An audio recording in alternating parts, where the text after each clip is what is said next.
Live from the Injured on the Go Just Call Mo studio. It's a blast! It's Orlando's own Tom and Dan. Welcome back to A Corporate Time. On the couch, we have two members, one a founding member. Yes. And one I guess, a manager of PYROSPOT. We've got Craig LaFleur. Why not ask them? You can ask them. I don't know why. It's better to make stuff up as we go. I know why, because we're both out of body experience. We have been recording so much. I told a funny joke, and I was like, yes, I'm done for the day. And then I was like, I got to start. I do that all the time. I was like, oh, well, I'm done. I don't have to do any more work. Well, the joke wasn't even there. Craig LaFleur and Ross McCoy are here. How you guys doing? Good to see you Good, guys. how are you? So let's talk about New Year's Eve. It's firework time, baby. PYROSPOT fireworks, as you hear this, should be open. The Longwood location and the Eustis location are this year's two locations for New Year's Eve. If you want, maybe they got the best selection you're going to find anywhere. Plus, I think they have the best fireworks. It's like, you know, I like the big boy stuff that goes boom way high. Yeah. And you can't get that anywhere. I thought, like, how long have you been doing PYROSPOT fireworks? 18 years. Like at a tent at a physical location. Okay, My yeah. God, your fireworks can now buy themselves. Yeah, right? yeah. Finally. So I remember when you revolutionized all this, and you were telling me this like 15 years ago. You're like, "Hey, I'm gonna Fireworks of the future. I'm gonna get screens. I can offer a better discount than everybody. I can do this and all these things, and no one else is doing it." The thing that Ross always harps on is those. I almost cursed. The crappy ass tables. Yeah. And Like, because then you better can't shelves. fit a lot of you just can't fit as much like stuff. Absolutely So there's very little variety in any other stands. Correct. So They don't need to fit a lot. They're not going to sell a lot. Okay, yeah. But you Whereas we literally put up the shelving that used to be in like a Costco supply warehouse. For real. Really nice. I swear to God, it's like legit industrial shelving, and we have so many fireworks on it, it's ridiculous. and just the Which amount. actually makes for a safer and better buying experience. but the amount But of more options. importantly, we can put so many Yes. like types and kinds Yeah. and number of fireworks out. We just blow every other kind out of the So water. the selection, I remember 15 years ago, I remember you telling me this, like, selection, I'm going to add screens so people can see what the fireworks do. So, like, instead of just, like, wondering what a cake is going to do, I can go to a touch screen in the tent, and I can click on it and then see the display. Yeah, we want to show it off because it's really good. Like, Yeah. And people like different stuff. You know, some guy might like, brocade, and some guy just wants big boom and stuff. So most of the people who work in the fireworks tents around town have no idea what they're selling. Yes, yeah. They're the homeless guy who was in the ditch 2 weeks before. Yes, I living hate in the homeless culvert. guys. They're the Christmas tree guys for Yeah. fireworks. No offense. I think Christmas tree guys are a step up. Yeah. Actually, And Detective Barb is one step higher than all of those Christmas tree guys. So love you, Barb. Me and my kids used to go into the one by our house, which is your standard like stuff just out on folding tables, fireworks tent, and we would go in and ask like, "Hey, what's good? Help us find some stuff." And they'd be like, literally every year they would be like, "It's all out there. Just look at it." Yes, That yeah. literally was the answer every year. No customer service. And 15 years ago, Craig, when you were explaining this all to me, and then you did it, and I watched you do it, and then unbelievable success, I said to myself, I'm like, oh, well, other people are going to copy this for sure. And we're going to see tents around Central Florida change to Craig's model because Craig's killing it, and no one's done nothing. There's a little bit. Like the way I do my tents and the way we have the backing and stuff, a few people started to do something similar.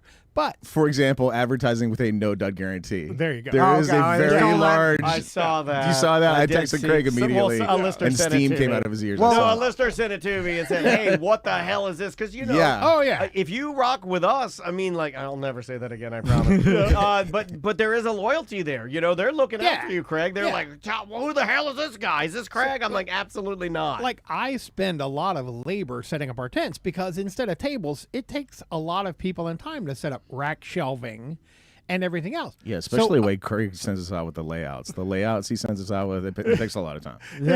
I am pretty bad. I'm like, okay, this is 37 inches from here to here. Like it's a full graphical layout of where everything has to be with measurements. So One they year, started- honest to God, he sent us out with a layout, and he said, "You know what?" We called us when we got to Eustis, and he said, "You know what? I accidentally laid it out backwards. Just put it down backwards from what I put down on the paper." And it's I like, did screw that. What?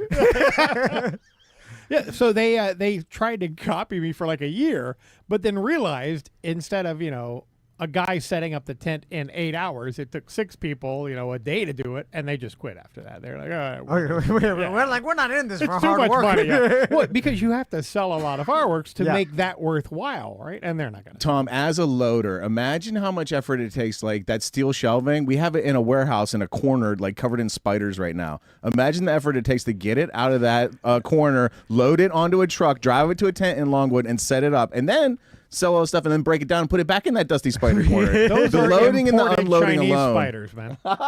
Yeah, no, You know, you can tell a Chinese spider. all right. I'm not gonna do it. I'm not gonna do it. I know. Yeah. It's a side. I'm gonna write down my guess and let Tom guess it. Ooh, racist O's. Oh, that's a better one. I'll work on that.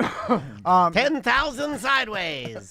So, Craig, and for New Year's Eve, you guys have the same stuff that you have for 4th of July. It's just obviously 4th of July is a little more busy, but it's the same inventory, correct? Yeah, we actually had a container come in a few weeks ago, so we did get a couple of new items in. Oh. It was stuff that I had actually ordered for next year, but it came in early, which is kind of a bonus. Okay. Yeah. So we'll have a few new items that we're really going to premiere next year, but yeah, it's mostly the same inventory. Anything that you could highlight at all? Is there anything new that you're like, well, this is new? Because I know, they incremental, especially now with technology. But is there anything that you've been wanting for a while that you got? Yeah, actually, there's a couple of 200-gram cakes that came in, and of course, I can't think of the name of them right now. Oh, it's because, fine. It's fine. I know my personal favorite new name. I love the stylizing they do over there in China for these fireworks. They've been doing for years One Bad Mother. Yeah, and that led to One Bad Granny, both of which we have. And this year, for the first time at PYROSPOT New Year's Eve, we'll be offering One Bad Baby. Don't forget. Don't forget. Baby. There's also One Bad Mother-in-Law. Right. Yeah. So new in the One Bad series is Yeah. One Bad Baby, and And it's a really good I'm one. like, and this with is- this granny and this mother and the mother-in-law, it's gonna be a This really is bad my baby. second favorite series, right behind John Wick. is the One Bad series. And wait till you see One Bad Stepdad. That one's somehow the worst. Because we know what happens. All right, sorry. So Craig, do you still have the Gatling gun? Is that fad? No, we still have some, and the greatest thing is actually sitting outside of my office right now. I have a whole bunch of stuff that was dropped off for demo for next year, and I have a mini Gatling gun.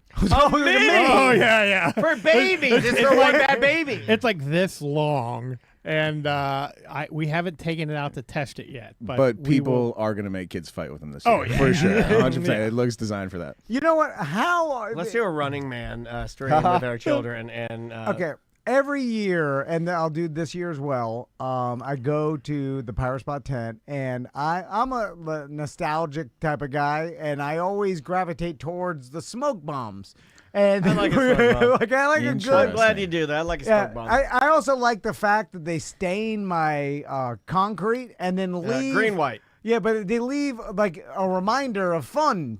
You know Yeah. what I'm saying? Well, with that little bit of fire that comes out of a smoke bomb is so hot, it's the surface of the sun. Oh yeah. Yeah, it's But- so hot. But then when I see the smoke bomb, like where it burned like red or green into the asphalt of my road, when I walk by it, I'm like, I remember that day. Yeah. like it's like a Memories. it's a memory. It's of- like hillbilly arrowheads. When we got a new driveway, for the same reason, I did a bunch of snakes. I was like, Oh, I that's want to make great. some Yeah, memories on the new driveway.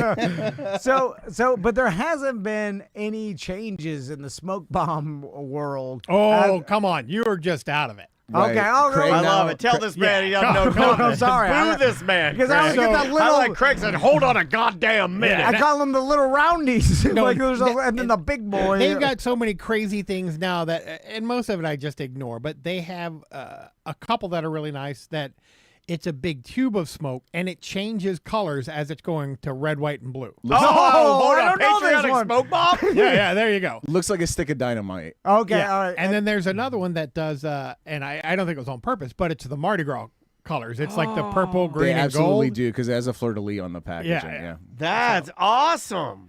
And then I watch my kids and all the neighborhood kids run around it and they hail. cough. and then all the moms who are literally worried about everything, they're like, should they be eating this many Uncrustables? And then they're happily drinking and watching them inhale the Chinese smoke. And I laugh and laugh in my head because I'm like, you were worried about Uncrustables. This is straight Wuhan smoke. Yeah. Who knows Hot where? So Yeah. I will give you here's the get down for what's coming this year. I got 2 cases of a new item in. I had tried to get 10. I got 2. You know the adult snaps, the snaps you throw down, but it's actually the got the loud same. ass one. Yeah, Yes, it's got yeah. the same. Those are awesome. My kids love Yeah. those. Well, I have a gun now that fires those. Oh yes! oh, Christ! You have to hold one for me. I have a total of 50 of them coming in, 25 He per has, case. he has 49 of them. So Yeah. Yeah, my So God. how do they fire it? Yeah. How do they fire it? So you load up like You just like load in you a would. 22 long rifle behind it. Yeah, you load up like 6 shots in a chamber, and I think it's got like 6 chambers in it, Wow. and you can rotate it, and it'll fire 6 rapid fire if you Wow, like. Or you can could do have one like a at high time. noon showdown with a snap. Will it still make a stain mark on a white T-shirt? Because that's how we used to fight. is These ones leave a hole in a white T-shirt. Yeah. I can assure you. So is it shooting the snap up, or is it like a cap gun exploding the? No, it's shooting it out. Oh yes. Yeah. Because So it's a I, projectile. I first, Interesting. that's what I want because at first I thought it was like a cap gun. It just makes the noise. No. Oh, it shoots it out so you can Yeah, it hit shoots- someone. Oh, this Yeah. is awesome. Because it still needs to hit like the ground or whatever For it to explode, yeah. Do not shoot these at people, not the adults. No, but, well, you have to say it legally. Yeah. I'm gonna say go ahead and shoot them at your kids. Shoot them. Oh at my God! I would say shoot them at everybody you can. Shoot them at first responders. Yeah, I'll be shooting them at every guest. I'm joking. Yeah, I'm pretty Shoot sure them at old people. those are or going to go first- pretty quickly. You start so. with old people, then you work your way up to first responders, then handicapped people. Listen, at PYROSPOT, we're safety first. That's why we're selling this and eye targets. Eye target. We used to ride our bikes, and you'd have a handful of snap or pocket. You have a pocket full of snap pots, Yeah. and you'd have to get a white T-shirt. Did you do this? You'd Yeah, have yeah. to get a white T-shirt, and all your friends would have white T-shirts, and you'd have a pocket full of snap pops. You'd try not to touch your pockets, and you'd reach in and grab one out, and you'd be riding your bike around, and you'd be winging these snap pops, and the person with the most black marks on their shirt because they explode on the shirt was the loser. And then when you're done with the Snap and Pops, you have this little cellophane baggie of sawdust. Yeah. And you know, as a kid, I'm like, this looks like drugs. Let's play drug dealer. Okay. That's what we did in the 90s. It was a little cellophane. So what would I do? Me and my buddy Dave, we like doing music videos. So we take our Snap and Pup sawdust, we put it in a briefcase, and then we play the Miami Vice soundtrack, and we play Glenn Fry's Smuggler's Blues, and we do a video, and we pretend like there's video of me walking into his mom's bedroom, putting a briefcase down, opening it up, inside of it, sawdust. So for Smuggler's Blues.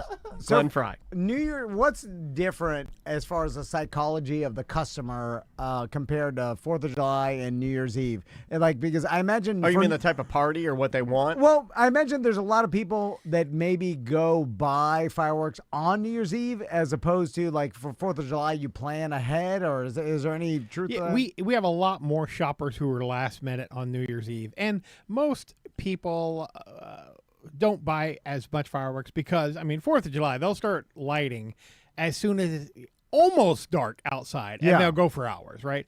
For New Year's Eve, you have people who will start at dusk, and then, your hardcores who will wait till like 11:30 at night because they want to do it midnight or something like that.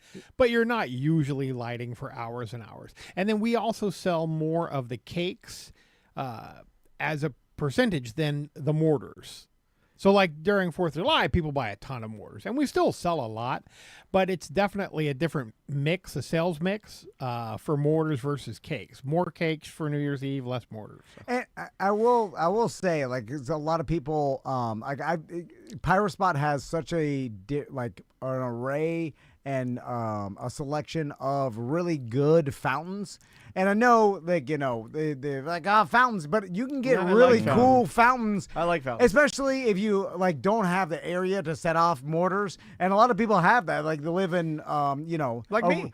Yeah, yeah. I don't. I mean, like behind my house, it's I live in a townhome. I mean, I could throw some fountains down there and have just as much fun and make it look great. And they are extraordinary fountains that are not your GD Winn-Dixie BS. No. Like, these things are putting on like a 2-minute long straight. Pretty awesome. And it changes. It'll like just like a cake. It'll change to there'll be report, and then there'll be colors, and then they'll change. A lot of crackle. There'll be crackle, and then there'll be an ending. An underloved Hershey's candy bar is crackle. Is the Excalibur fountain the Exodus. Exodus Goes like 4.5 minutes. Yes. It's wild. I like. It did take that long for the Jews to leave Israel. It's my personal favorite. My wife likes the One Bag Granny actually in that fountain side, yeah. and we're talking like those are like 500-gram fountains, which I used to poo-poo too, Tom. I was like, See, 500 I grams. like Amazing. I think that's my favorite 500 Dude, gram. and people come in and ask for Amazing. I go over to the computers. I'm like, watch this. I play Amazing and I play Exodus at the same time. Amazing goes and it's great and it's a good time, and Exodus is still going.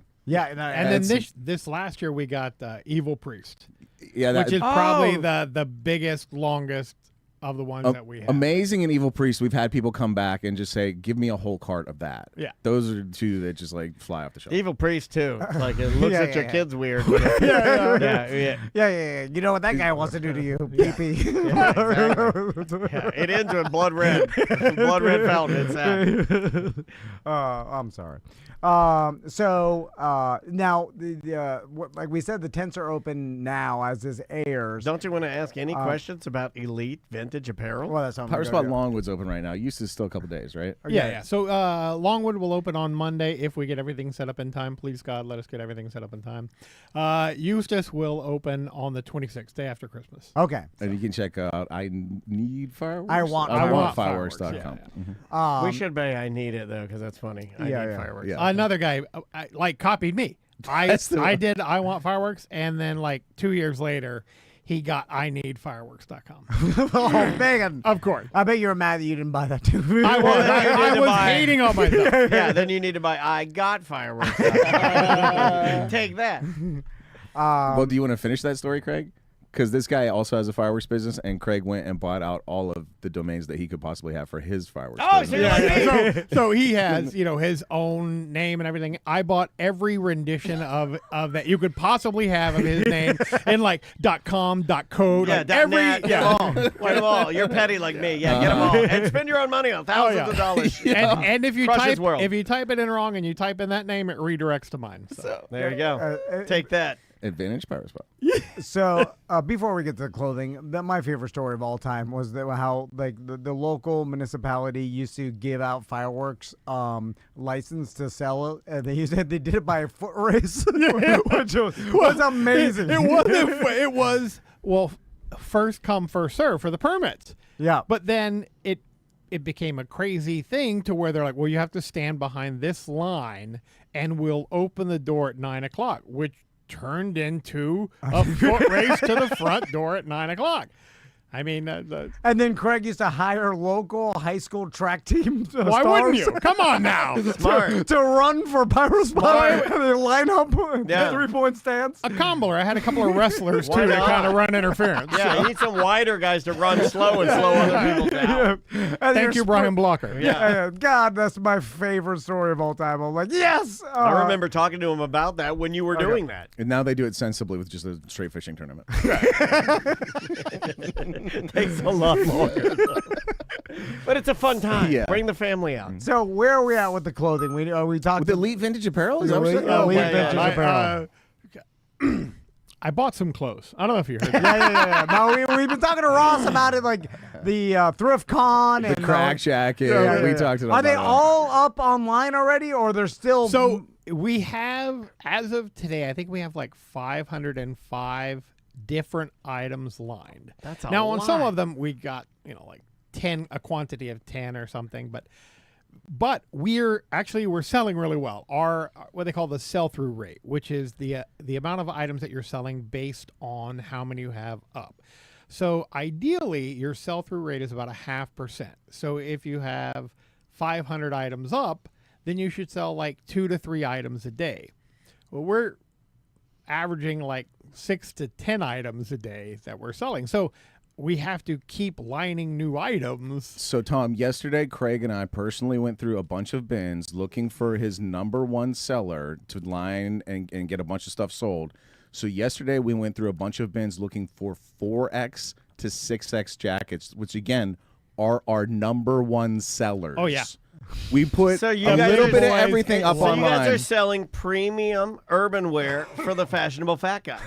So No, I'm not kidding. No, That's what you're selling, yeah, right? Absolutely. Like Ralphie May. We have- Ralphie May wore some of the most Yeah. stylish and awesome clothing, but like, where do you find a 4X or 5X jacket? So we have all different sizes, but if you want an actual designer 4X5, if you want a Pepe jeans, especially a vintage jacket, Tom's a Pepe man. I said this yesterday. it's hard to find like a Or vintage Monday. 5X jacket, period. You can't get between Tom and his Pepe. I want a 5S Pepe. It's insane how many like 4, 5, and 6X jackets. They're flying off that the shelf. we Well, I mean, they're kind of like rolling over. Like, I literally had to order new boxes because we ordered shipping how much boxes. is We the figured shipping everything for a out. 6X Pepe?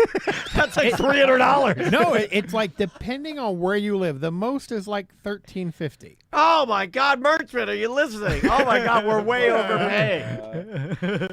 But yeah, it's insane. So, and in fact, while Ross was playing around today, that's exactly what I did today. Actually, is continue to go through bins, pulling out. Was that a shot at Larger Ross because he was jackets. playing No, around? no. Okay. Why are you playing around? You Craig get to forgot work. that he told me he was going to text me if we were going to work today. and he Yeah, didn't. Yeah. There were just a couple of us there today. We took it easy. So. Craig, how is Well, you it? can if you're all you need is 3 items a day and you're up to 8 items a day. I say take it easy. How is it that you retired and you're working harder now? Yeah. This was not the plan. He's got 3 businesses going. Yeah, I know. I There swear were to a God, couple of things. he ran out of cardboard boxes to put 6X jackets into yesterday, and so he was consolidating boxes, like stuffing more 6X jackets into different boxes so he has a couple free. And he was like groaning and grunting and doing that yesterday. I swear to God, I walked up and said, "Gonna retire and take it easy." Oh my God.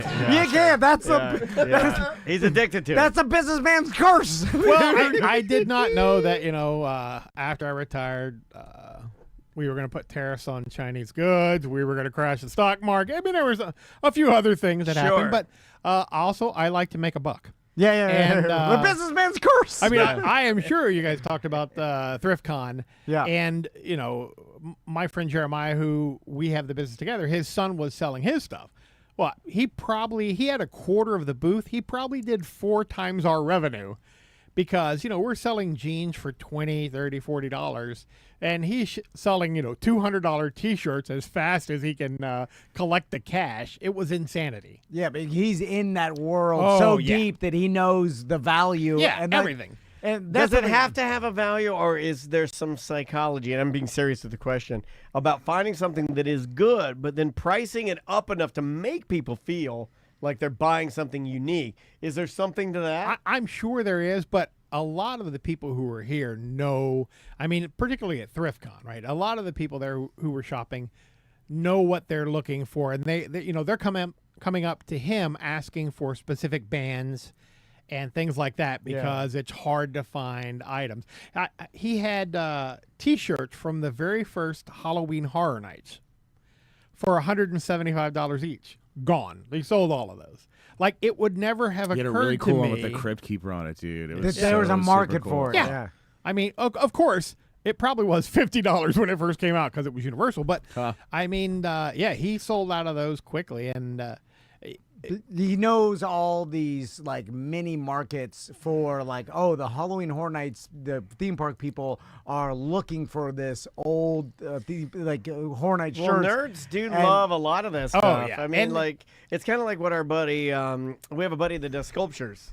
And he's just looking at what people are into, and he'll just like, I'll sculpt what you're Yeah, into, yeah. and then they buy it, yeah, I mean, he's so deep into it and a lot of the other people are. People would come up to him and they're like, hey, I'll give you these 2 shirts and $400 for that piece. And he knows what the shirts that these guys are holding are worth without having to go look that stuff up. I saw him trade with guys the shirt off their back multiple times. Yeah, 100%. Multiple times. And people come and buy shirts that were hundreds of dollars and then put that shirt on and walk away. That is crazy. It's the difference between a collector and a fan. Yeah. I mean, honestly, for a lot of the concert stuff, if you're going to buy the Nirvana shirt for, was it $1,300 and then put it on and walk away, you're a fan. Yeah, you guys. It's a flex too. It is. Yeah. A flex. Oh God. Yeah. Have you guys dabbled or thought about dabbling in any of the whatnot stuff? The little video, Yeah, where so- like video, TikTok like style, yeah. okay, because Gary V does say, Yeah, and many Because people know. Ross on Have there you- with the hawk and the Pepe. Have you seen this? Like, He'd have his top hat on. He's like, "What's up, guys? It's Pepe, and I'm selling Pepe. Let's go! I'm giving away this first pair to the So first couple of people his to bid on it son right now. picks Let's up- spin this wheel." Yeah, his son picks up a lot of stuff off of the Whatnot auctions, and so does Jeremiah for his son. I think I could like do they're Whatnot. into all of those. They know. In fact, there were several people there apparently at ThriftCon who were big Whatnot people who recognized Jeremiah and vice versa from the live Whatnot things Yeah, like and from purchasing. Gary stuff. V claims that the people that will get rich in the next 10 to 20 years will be live shoppers. He says influencing, that's dead. It's done. Yeah. It's not even a thing. He's like, get into the Whatnot. I think I can be the king, Orlando King of Whatnot. We're starting to learn it over the break. Yeah, we're starting. Yeah. Every I day- watched a few of them. It's insane. Yeah. Like there's guys I think I who- could do it. It's QVC, and Yeah, I I'm was about built to for say, it it. I know. It is dream 100%. shopping. I literally, Yeah. I think you, me, Tom, Craig, anybody that's in this world, my God. we can flip to Whatnot and crush it. You're gonna make me rich. You're gonna be a star. I like. It- I it's look at getting other the people followers. tell it, I mean, and that- I scream, "You're gonna make I me used to rich." know a guy that did that. He's still working. He has a boathouse. That He guy's got a knows. that guy lives on a lake. These guys have so many followers, it makes it easy to sell. So I'll give you, even on, we're building. So we're selling a lot of stuff on eBay and Depop and Poshmark. But when you start from zero, you have zero reviews and stuff. Now we're getting up. If you look up an item on eBay, say, a Pepe jeans jacket, and you look at the guys who sold 3,000 items versus the people who sold 300 items. Yeah. The one who sell 3,000 items, that Pepe exact same jacket will go for 45% more because of the algorithm, because that guy is getting that jacket in front of everybody who's searching for Pepe jeans jacket versus, me, they have to almost stumble across. And as we sell more, it improves and stuff. But if you go to eBay and you type in vintage t-shirt, it returns 10 million findings.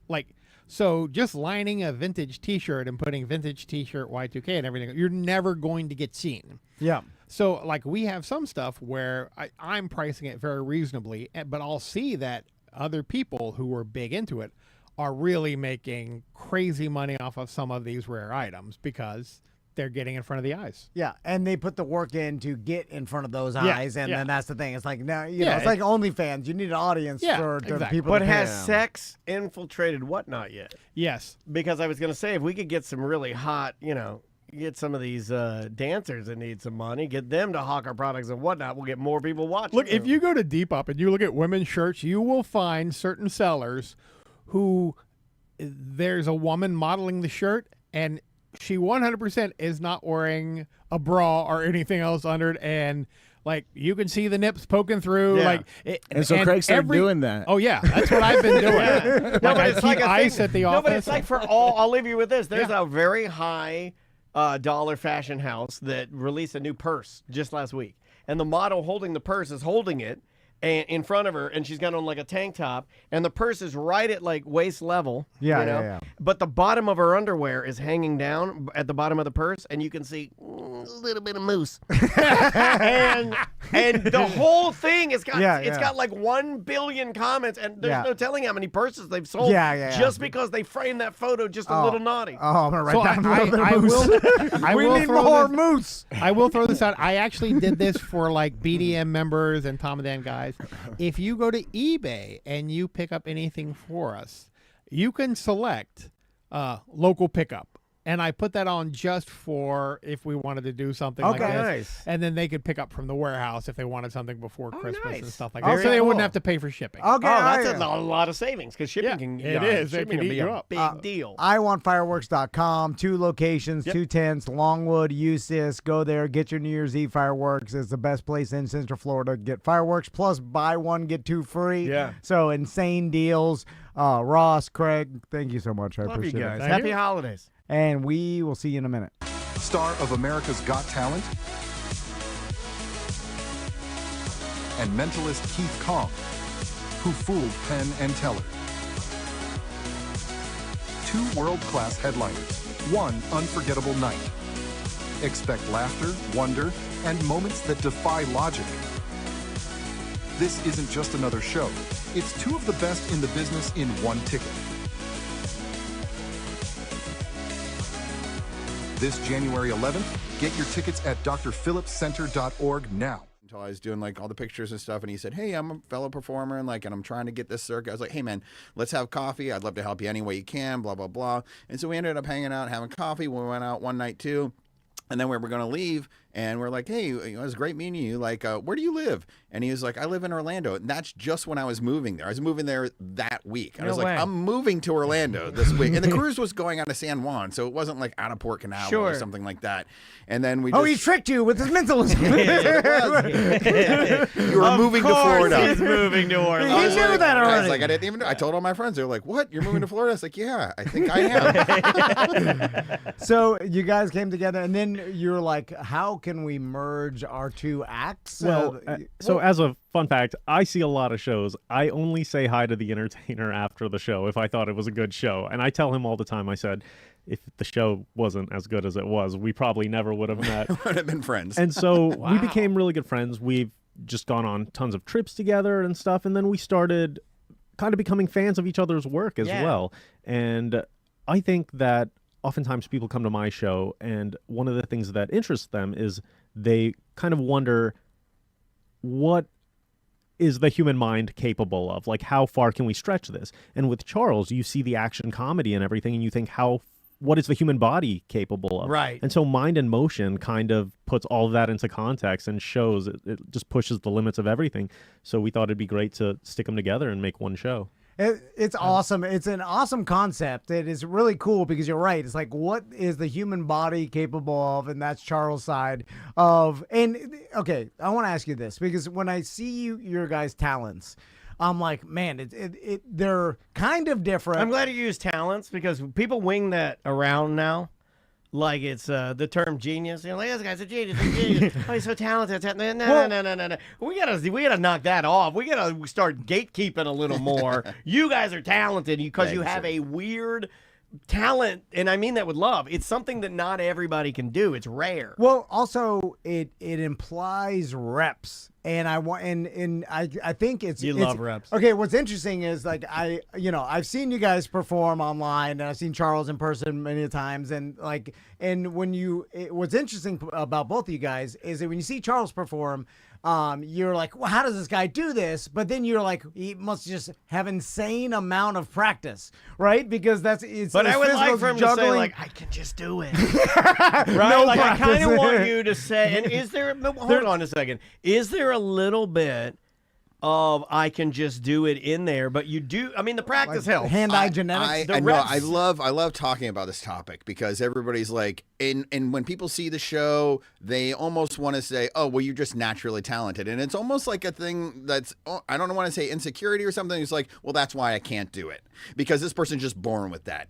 They discount the work. Right. They just like, oh, you just can do this. Oh, you're just talented. Like I kind of have a disdain for that word because bro, there's I'm no glad way. he said that. There is no way around the reps. There's Yeah. no way around the 20,000 hours. There is no way around it. And we all know that it's way more than 20,000. Yeah. And I mean, for somebody to come up and be like, oh, you didn't actually work. You're just born with that. That's kind of It's the insulting. it's the underlying Yeah. It's like tone of it. looking at like Dave Chappelle, like, this guy's just up there effing around. It's like, no, he's not. This guy put in his his entire he life. crafted it. He Yeah. crafted this over millions of hours, 10,000 hours on stage. Sure. And it's like, and then so Keith.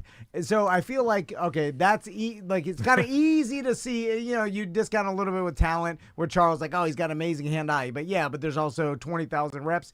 But Keith, when people see you on stage, I often think they discount the reps.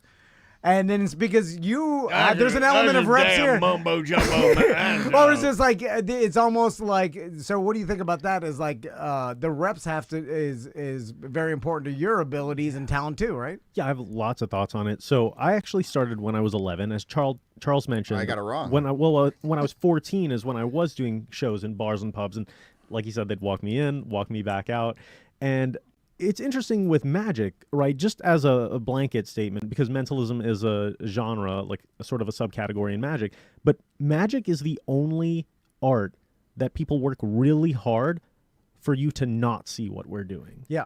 And so I started with that foundation, but then I also went to college and got a degree in psychology and criminal profiling. After that, I studied body language. Ooh, which one of us is more the criminal, me or Tom? You know. Yeah. And so it's definitely all of that put together, but I think I get a mix after the show. People come up and they say either, they give me the credit for putting in the work to learn these things, or they think it's a gift or something like that. And so during the show, I don't make any claims.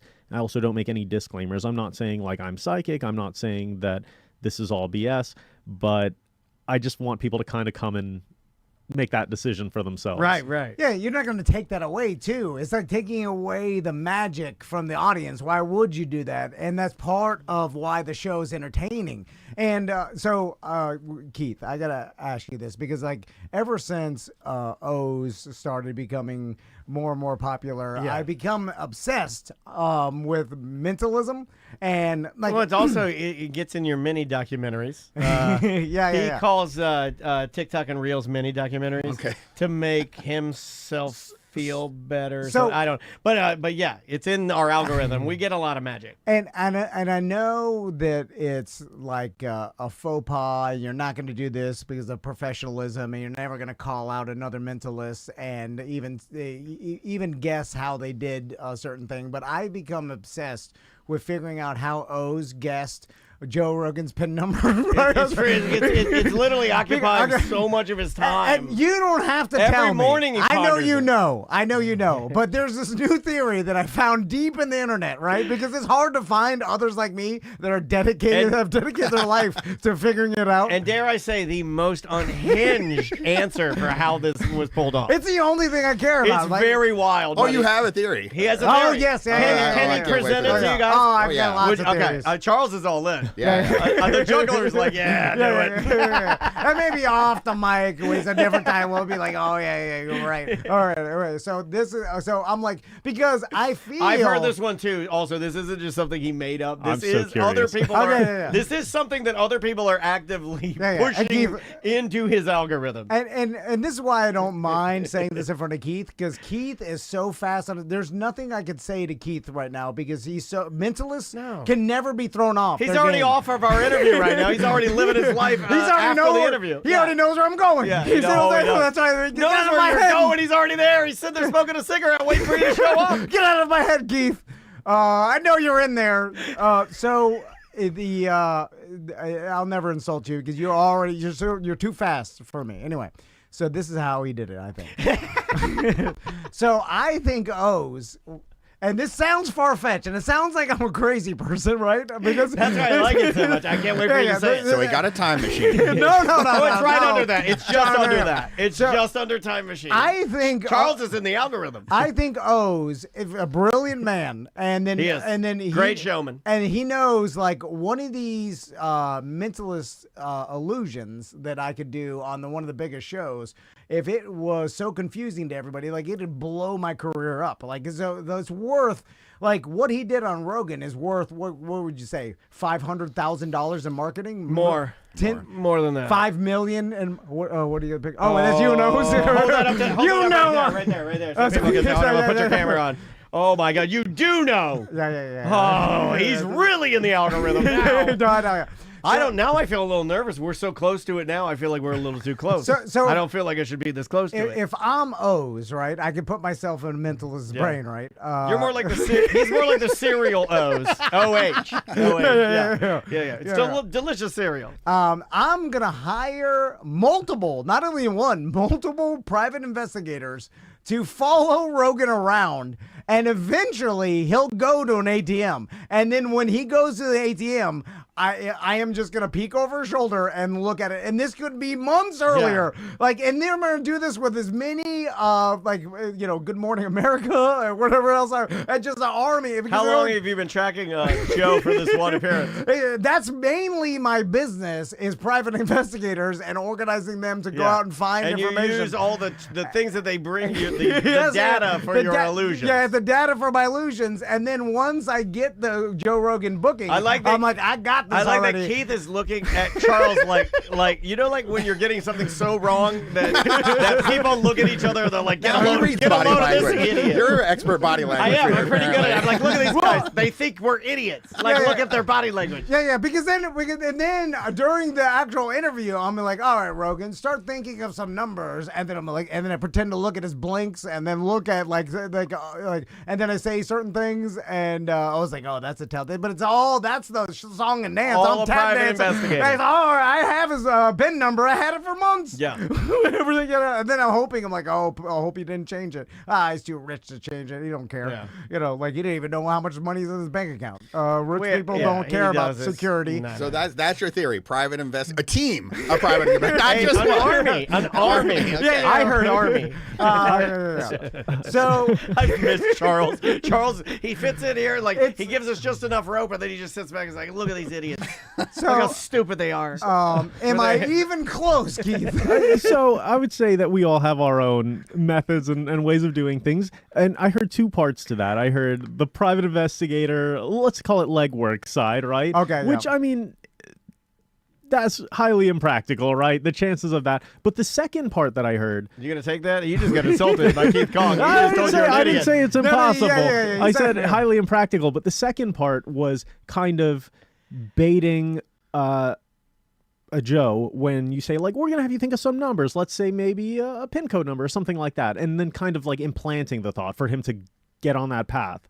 And there's definitely some validity there. So, for example, before we started here, Dan, I had asked you to imagine that you had a die, right, in your hand. He said, imagine you have a die in your hand and you roll it on the table. Yeah, I saw him doing it to you, and then it was awkward. I was like, oh my God, he's doing the mentalist. I have to small talk and beat you. I mean, Dan just started levitating. It was crazy. No, but Dan, you rolled this die. It was an imaginary die, and you came up with a number. What number did it roll? I rolled a 4. I cannot tell a lie either because I love magic so much. I'll lie to my family before I'll lie to a magician. That's a fact. No, I mean, because I love magic and illusions and mental stuff so much that I'd never want this to be like funny business. So so sight unseen, you said imagine a die, roll it. What do you get? I said 4. Yeah. So please be honest. This is completely your choice. It was a free choice, and then after that, you went online, your phone, everything, and you searched for a few random words. I said, we're going to do a word association game. This will all make sense on the air. Yep. And so you came up with 3 random words. Yeah, I went and just picked words from a paragraph and just started, pulling them out. And we wrote them down. Yep. What are the words? The words are sandstone, sugar, and granite. So completely random. You didn't know you would be thinking of these words, right? Absolutely. Well, no, I didn't know you were going to use my phone. In fact, I don't know if you noticed this, but when we first picked up my phone to open a free browser, it was on pornography. I was about to say. That's how authentically real this is. Which one of the words? Massage? Oh my God! Oh, porn O's. How did you know? You're porn O's. So again, like nothing set up. You've written the words down and stuff. But what's really interesting, you rolled a 4. I did. What's really interesting is if you look at the 4th letter in the word sandstone, what is that? It's a D. In fact, look at the 4th letter in every word that you randomly selected. The 4th letter down. in sugar is A, and the 4th letter in granite is N, and that spells Dan. The private investigators. You're gonna piss off Tom real bad. We're gonna show. I thought Ross was a private investigator. Now you're paranoid. You run out there. You're beating up Ross. Ross is hitting you. We'll get the for the camera. Yeah, there. yeah. Look at that, Dan. He. Okay, you're freaking me out a little bit, man. Can I keep that? Yeah, absolutely. Tell that to my daughter during dinner. It's like All right. we had another man come in and make your dad look like an idiot. So Keith, That's really that's good, amazing. dude. That's really good, Keith. So We're selling tickets. People love January they love that 11th. kind of stuff, man. I freaking love it. And this all comes back to you and I hating our jobs, and we would spend thousands of hours looking at mentalist videos and tricks and just jugglers and the rope trick and like feats of strength, and people are awesome, and then we just became obsessed with it. So, okay, Keith, let's talk about the psychology behind all of this. Because, and I've made jokes before where they're like, I know the easy. Oh, you made psychological- Melissa. Melissa, our video editor, she's a simple-minded whore. Come on. And she is wild right now. Like you brought fire to the village, and they've never seen it before. She's losing her mind. It's Christmas time. Wait till you see the show. This is just the beginning. I really. think we're all gonna go. I think we're gonna try to stack some tickets and head on down there. So, how much is it like the implanting certain? How dumb are humans, Keith? No. I think that's a great question. I think that's a really good question. Because how easy is it for him to do what he does? Yeah, like the human brain. Well, he just made me spell my own name using stupid words from the internet. So I mean, how dumb am I? Like, is it an aspect of you kind of understanding how the human brain works for the majority of people, and then playing with that because the subconscious, like I've heard neurologists talk about how our subconscious is constantly working in the background at all times, and then we only know like our consciousness as we know it, but the subconscious brain is doing all these things, and like some of it's evolutionary, some of it's just like based on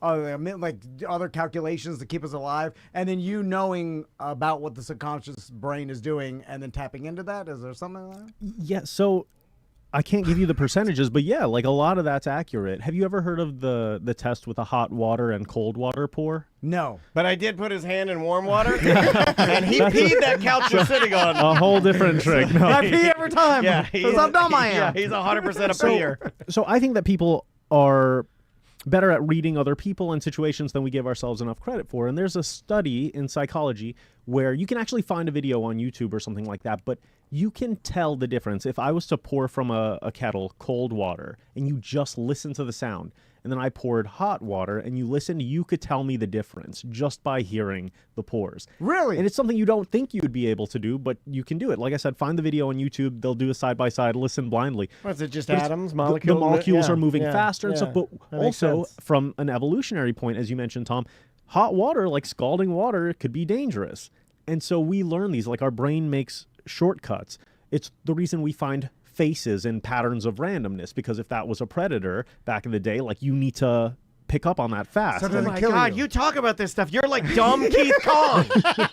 You're dumb Keith. I know. I'm too dumb to do this. You have no idea what But you're I'm opening Pandora. fascinated. Everything you've been saying for like the last 19 minutes is everything he mentions every day, but he gets it all half right. And you're getting it full right. Yeah, I'm too dumb and lazy to actually do it. Oh, me too. Me too. So the brain does make shortcuts and we can exploit those, but then I don't want to like lead you to believe that this is all like we can have these insane superpowers and stuff. Like you can get superpower adjacent if you really fine tune these things, but that's not to say that there isn't some degree of misdirection and magic in the background. And that's what I love about mentalism, is that it blurs that line. People don't know, is this real? Is this an illusion? Some of it, and like if so, which parts? And I love that because to me that's the magic. Like that's the real thing. Yeah. It's not a magic show where there's willing suspension of disbelief. You go in, you're like, these are illusions, I'm going to put that aside and just enjoy. Here, there's that uncertainty, which makes it more fun. Charles, you ever get tired of hanging out with these guys? They're like, you're messing with your brain and stuff, and you're like, look, man, I'm a super athlete. I just want to do my tricks. I want to show these kids. Look, I'm going to play some Bach on the piano with these balls, and get out of my head. Get out of my head, man. That's great. And the one thing is like though he can perform anywhere at any time. That's it's just true. like, okay, you can break out and just like all of a sudden a party's happening. Yeah. I'm just like, well, I need the right ceiling height and I need my props. True, and it's I very can't do specialized. this, Yeah, but you like- could juggle anything. If you I could juggle could. those pillows if you wanted to. And, It's a little and monkey I still trick. have the juggling bags you gave There me. you They're go. like a prized possession of mine. They have his logo on the side of them. Yeah, They're yeah. by my bed. When I get stressed out, So you It does help play because with my balls by your bed. I do, What's- but it what's- refocuses. You know, it does. If you have an ADD or you like you, It actually is actually therapy for It works. It actually will put your brain into a brainwave state that's actually very similar to meditation, like deep meditation, Yeah. like experts, and they were using it to cure like Alzheimer's, cerebral palsy, things like that. And it's the only thing that's ever been shown to increase gray matter, which is a new connectivity, like neuroplasticity in your brain. Sure. And so it actually has some very unique properties. Yeah, I do. I love juggling. I'm I'm a basic guy. I do just basic juggling. That's but it. If I'm upset, if I'm irritated, Because it if I forces pick up- you not to think about anything, does. just like meditation does. For someone like me that's easily triggered, if I just pick up those balls and start juggling with them, it'll reset my brain, and then I can set them down and go about my business. Okay, Keith, we'll get back to you. I want to ask Charles a question about We're just gonna be all over the place. hand-eye coordination. So one of the presents I got for the boys. Oh, is for it that Christmas- ball you punch? No, well, you got that. The too. Matt Rife ball? Oh yeah, they put on the head, Yeah. headband. I want that. I There's call that- it the Matt Rife ball because I've seen him doing it. But it's and they do this with like this went around the internet with F1 drivers. Like it's little sticks that drop and then it measures Yeah. your hand-eye coordination. Oh, that's that thing that stick- Shador That's Sanders more, did. it's more reflex speed, and actually that is because a lot of people are like, "Oh, you have great hand-eye coordination," and I mean, I guess I do, but I more equate it to muscle memory. So it's like a basketball shot, just like repping it and just knowing what that feels like and knowing how it goes and how it flies. And it's a golf swing, that kind of thing. But there is some reflex stuff that does get built in through the art of juggling and practicing that discipline. And it shows up sometimes. Like I'll be over, I remember a friend's house and like opened a cupboard and like a jar of peanut butter like fell out, and I just quickly like grabbed it. And he looked at me like I was Spider-Man. You know, he just, Yeah, you are Spider-Man. But then you got- you train so much that you have a just- superhuman ability. that does happen. So Do you that's a find little bit of yourself that. juggling when you shouldn't? Like, No. do you ever like you're holding on to things and you're just like juggling them? I'll just or- toss them from hand to hand or manipulate them in my hand. It's kind Yeah. of But yeah, I would say the majority of it is muscle memory and a little bit of strength too, like getting the muscles up to being able to do those like higher numbers and things like that. And then you do get the other benefit of like quick reflexes. Also. Well, also, I'd like to point out that Charles is a world champion. it's true. And my because a God. lot of people are like, yeah, he's a juggler. I'm like, no, no, But no, the no, bigger no, no, question no, is no, like, no. there's world championships of juggling? What? No, I think that's wild. There's And- world championships of everything. Yeah, there basket are. weaving, whatever you. And go and watch it, and you'll see some humans Yeah, that yeah. can do something you'll never be able to do. No. I mean, and then with I just thought of something with those amazing reflexes and dexterity and like pizzazz with your hands. Pizzazz. Amazing lover. Could you imagine? Oh my God, you would be an amazing lover. My God. I mean, I just I'm Yeah. thinking that Oh, was, my God. what you could do with those hands. Yeah. Anyway. All right, sorry, What he Charles. can do with those hands, those beautiful hands. So the next question, and this is for both of you, and this is something a lot of people don't think about, but I think about all the time. And Is it Charles massaging you with his hands? Because that's an odd segue, but it could go that Could you way. imagine? Like it's just, I mean, Yeah. just based on what he's done in the reps, like an amazing Yeah. foot massage. If you like, just the hand, the strength. Yeah. Anyway, so You're playing like a Christmas song in his back with the ball. So it's the outs, and you in both of you guys from performing so long, you have a lot of outs, and a lot of times you don't need them. Maybe Sometimes we should you do. explain what an out is. So an out is like, and it's kind of like what someone that's really good at improv has developed over the years, where you could just hit. You go with the flow wherever it's going, and it doesn't look like you dropped. It's throwing you off, right? So with Charles, like every once in a while, and it rarely happens, but Charles, you drop something. It's I look at it like this: when you're on stage and the audience is a mirror for you. Yeah. So if you're having a good time and you don't care about a mistake that happened, neither do they. If you freak out and all of a sudden you're panicked, so are they. So the more at ease you are with everything that happens, and a lot of times when a mistake happens, it could become funny or it could become something else. So as long as you're comfortable as a performer, the audience will be comfortable. And a lot of people have said like, I've done like perfect shows before, and they're like, you know what, that show is great. You like made a mistake, and all of a sudden I realized there was something at risk. Like it could go wrong, and then all of a sudden I was even more invested and interested and on the edge of my seat. Yeah, because you're sitting there, you're like, oh my God, what happens if you drop a ball? You know, like, but you, when that happens, what do? You build it into the show, right? It's Yeah, like sometimes I'll actually use a different move. So if something falls on the floor, like I have ways to like put it on my foot, and all of a sudden toss it with my foot up into the air, and all of a sudden it becomes like a victory. Like everybody's like, it's like a story arc. It's like, oh, he's down. Oh my God, this amazing thing happened. What a recovery! And people will, because they don't expect that. Yep. And I'm one of these people. I will say this phrase, and this is the best thing for you ever. I'll go. He deliberately dropped the ball to kick it back up so he could show you he could kick the ball up. That's fine. I'll take Because I'm it. trying to get my wife to think that I know a lot about juggling, right? You do this too. Oh, Where yeah. you lean over your elbow, you're like, you see what he did there? He pretended to drop it so he could kick it back up. But you didn't. You did drop it, but then you're good enough to do it, and then I've... And then there's fakes. Like there's some stuff like I'll like mess a trick up, or I'll basically do a false start. I'll throw a couple and be like, oh wait, that wasn't ready. Oh no, I can't do it now. And I'm just basically milking it, because if I just quickly did the trick, you know, there's no suspense, there's no build up, and so you know. Also, it's easier for It's you now, foreplay, right? like you say. That's Well, you don't know how to do it. he's not foreplay. Yeah. He's doing something that He's- you never even He's imagined. kissing my neck with anticipation. He's got such the finger strength. Anyway, so Keith, let me ask you this. So on your side of things as a mentalist, How are your fingers? I- I'm sorry. That was good on tongue. that was on the list. Yeah. Yeah. Fast tongue. All right, I should have said that. You know what? I'll cut that out. I'm sorry, Keith. So when I see mentalists, and tell me if I'm wrong about this, but I'm watching them go through the thing, and I'm trying to figure it out the whole time. This is torture. And as they're doing That it, is the difference. I give myself up. He stands, heels dug in mad. oh, it bothers me for months, and I become insane about it. Like I'm searching, finding like the That internet rope trick almost put you in the grave. You know what? It's the only thing the internet doesn't know. And that's weird because the internet knows everything. And I've searched how do they do I this? think magicians get on there and they disrupt the. Something's happening. I think they The do. mental is Like I think they get in there and they're like, look Look two it can up. Well, you can play that game, right? If you can put all the information online, you can also Yeah. put all bad information online. Search for hours how they found Joe Rogan's PIN number, and you'll get a private They investigation. just drop in like a dozen red herrings. You know what? I cannot tell a lie. If you do search, how do they get Joe Rogan's PIN number? They will say There's it's no an army of PIs. There's no definitive. There's the fake thumb. Anyway, okay. I've had people come up to me like days after a show and they'll say, you know, I Googled that thing and what I found was not what you were doing. Yes. Yeah. Because Yeah. it's all because there's also There's different ways to do There's it. so many different ways, and then like, That's the best part of Penn and Okay. Teller Fool List, though, when yes. and they do a good job of protecting, but also like opening a little bit of the door. The wording is beautiful. They're like masters. I at, love like, that's my favorite part Yeah. when they have figured it out, or they may say something like, and then they'll be like, but is it through the this, that, and that? And they'll be like, no, it's not that, but I think you're doing it through the this, and they're like, you got me. Okay, yeah. So I you love that. unfool us. So tell us your experience with Fool Us.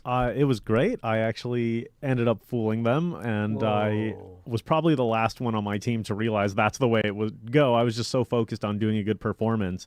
And if you watch the video on YouTube, you can actually see the moment I sort of like pump my fist, and that's actually the moment that it hits me, which is like a minute after the trophy's in my Yeah. hand and stuff like that. But I think that checks out from like a mentalist standpoint, right? Like I don't want my mentalist to lose composure like I do. Yeah, You know, I want you to get it later because you're a mentalist. I want you to be like, yes, of course. You know, like yeah, and like later. I knew this would happen. Yeah, exactly. So back to my question. So going like outs and learning how like to deal with when things go wrong. By the way, he was doing this at 11, 14. 11 Yeah. is when I started. That's yeah. crazy. My son's 11. Mentalism is very much about ouch. You have to be very flexible, and it's just doing it so many different times with so many different people, and all the different situations happen, and then you're prepared for every situation, kind of. Yeah. So when the mentalist does the move where they write a word down that there's no way they would have known that the person thought of, and it's usually like think of a childhood friend or something like something so obscure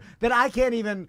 Oh, you mean like picking 3 random words and then spelling your Yeah. goddamn name? And then so the Sorry, I mentals didn't mean to- they write it down on the paper, right? And then after they write it down, I'm like, he knows he's right. And I'm like, They never look nervous. Yeah. And I'm like, and They so I'm never like, look like, I don't know. and that's what gets me because I'm like, he knows that that person's gonna say the word he wrote down. If he didn't know, he wouldn't have wrote it.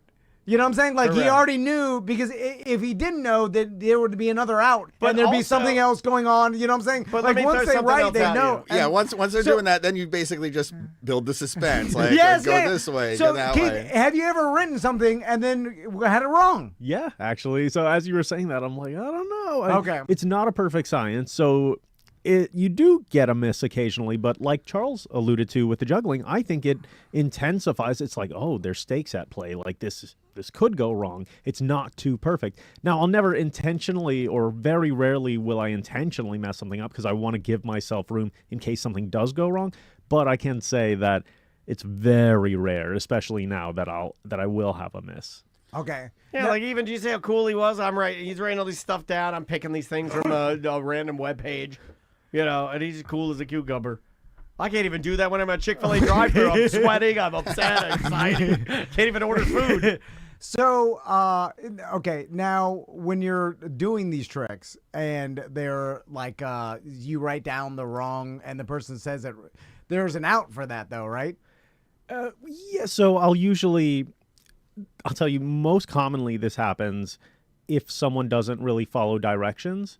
And I remember I love it. It's their fault, and you should shame them. Well, so I remember like a clear example comes to mind where I was doing an award show and I gave her like instructions and I said, think of a word or something. And then it was like, I was writing it down. I was like, does your word begin with the letter H? And she was like, yes. And then I'm like, okay, I think I'm on the right track here. And I write this word down and I'm like, and what is the word that you were thinking of? And she's like, injunction or something like that. And then I said, oh, I thought you said it started with the letter H. And she was like, oh, that was the At other least you word. can shame her on stage. Right. In that case, I mean, Yeah. She led you to the wrong place. She was like, oh no, that was the other word I was thinking of. And I was like, what are you doing here? And What's the real word? It starts with the letter I, like idiot. So I kind of like made fun of her a little bit, like lightheartedly. And then I said, okay, here's what we'll do. Clear your mind. Think of this.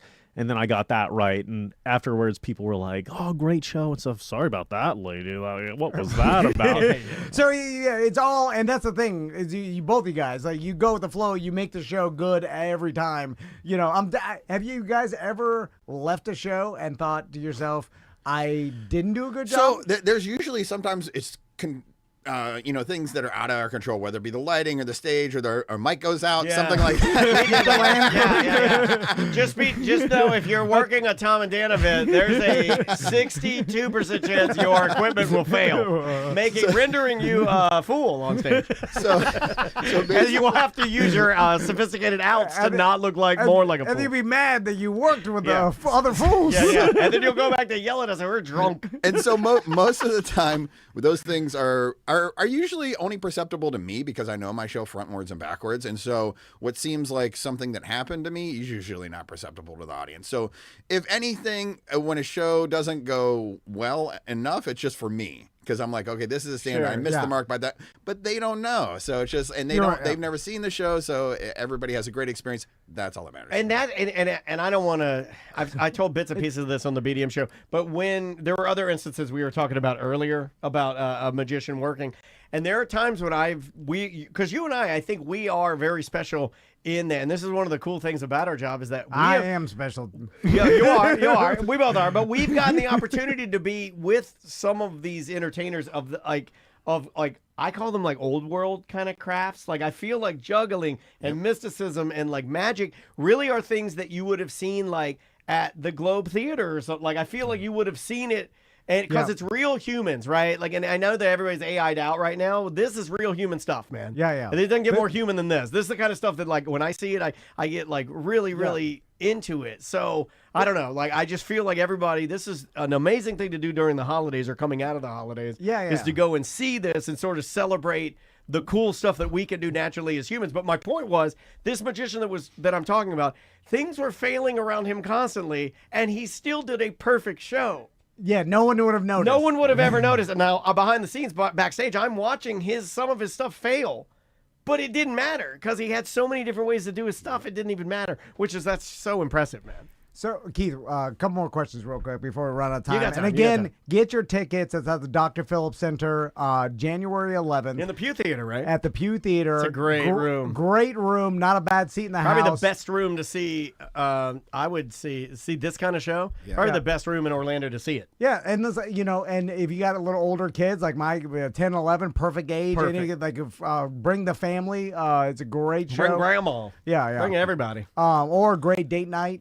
Saying get your tickets before because the Pew Theater's not that big, so get your tickets before No, it sells this out. is intimate. I mean, it's a decent size, but yeah, it will we're go like fast. we're like over 70% sold out. Oh, So Keith, you better go faster than later, then, guys. and I really like maybe it's not professional for you to talk ill about another profession. Why would but- you lead him down that path? My God, Barbara Walters. So is what you're doing in the same Venn diagram as what a person is doing when they claim to talk to people's dead relatives?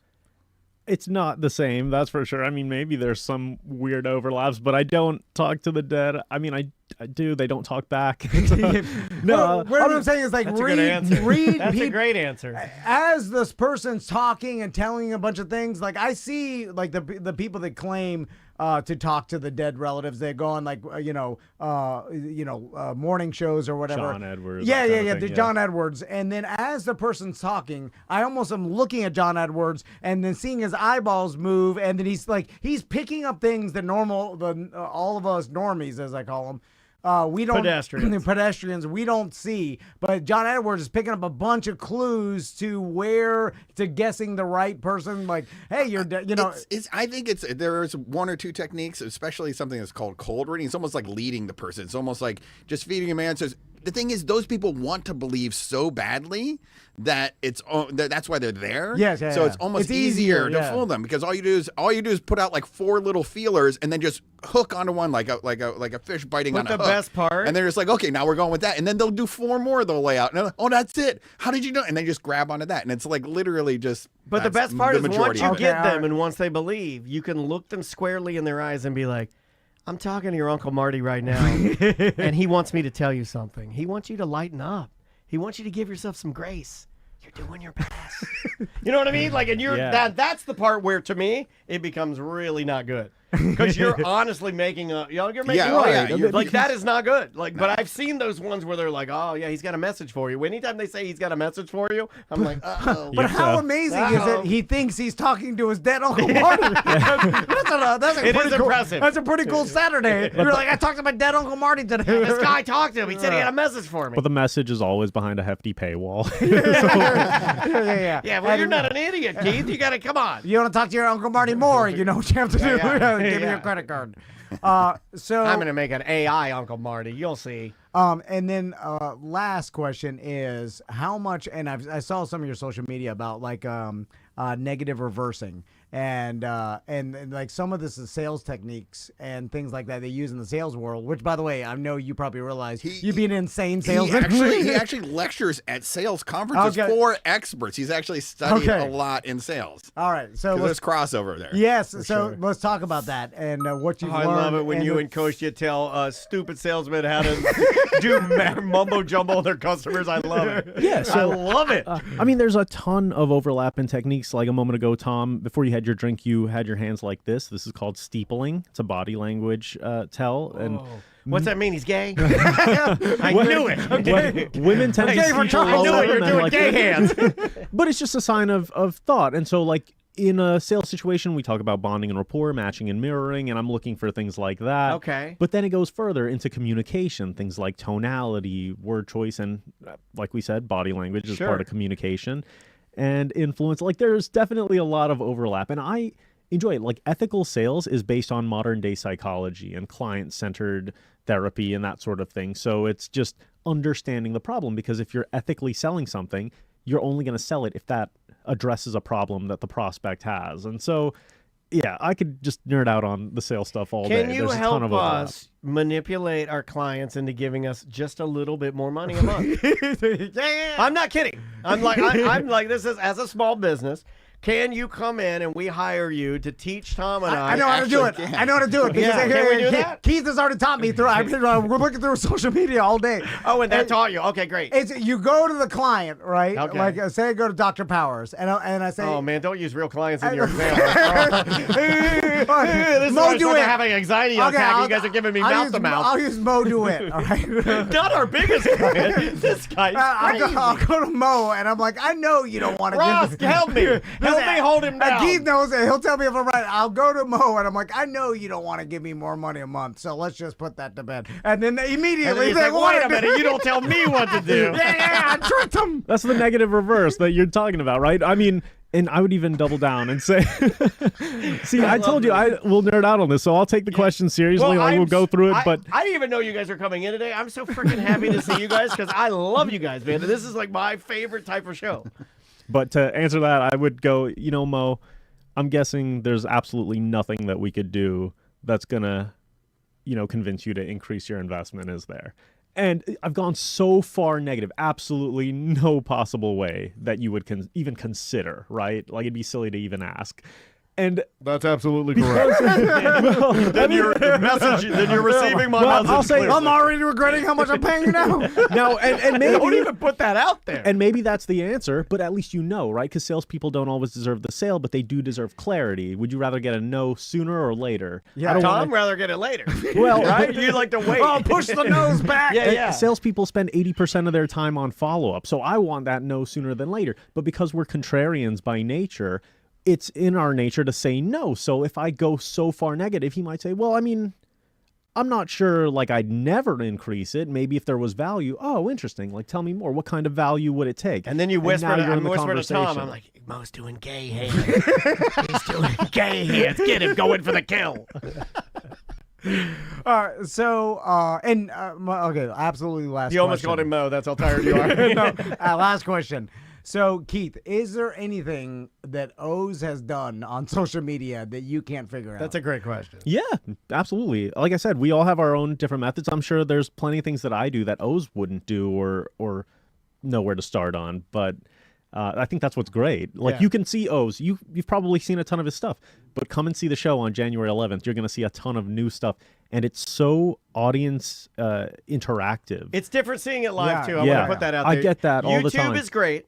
Don't get me wrong. And Penn and Teller's show is great. Don't get me wrong. But seeing it live, there's nothing like seeing Magic Live. 100%. That's why Coach just says, see Magic Live. That's why that's his company. It's like, because it is different. It is. Yeah. And then the live aspect is perfect because you're seeing two insanely talented humans. You'll be able to, you can hear Charles breathing. Yeah. Because he's an athlete. Like performing in front of you, something that took an insane amount of time and dedication. That no one else in Orlando can do. I would say that. Like, there's no one else in the city that can do it. To see humans perform a skill that took an insane amount of dedication and time to learn is always impressive to me, and it'll never get old. It'll never get taken by AI or be AI. You know what I'm saying? Like that's great. Everybody's like so worried about job security and everything. I'm like, I'm actually pretty good right now. Yeah. It's like what we do is offer a human experience. It's like the anti movement of AI and everything like that. I kind of get an icky feeling. Like I use a lot of AI, and it is extremely helpful in certain aspects. Yeah, absolutely. But it leaves a film on you. Yeah. And the best way to get rid of that film to me is to buy your ticket to see something like this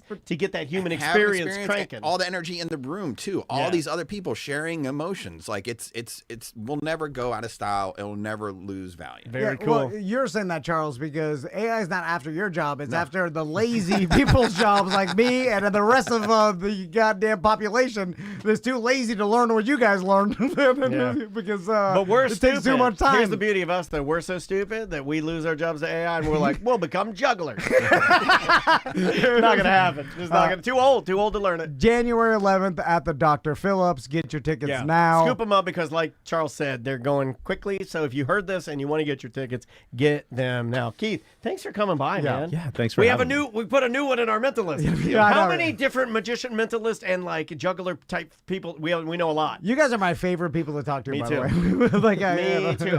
I'm at home with these guys. And I'm your least favorite person to talk to. Yeah, that's true because you're like, I know how you did that. I know how you did that. It was a horrible relationship to have. All right, we'll see you on Monday.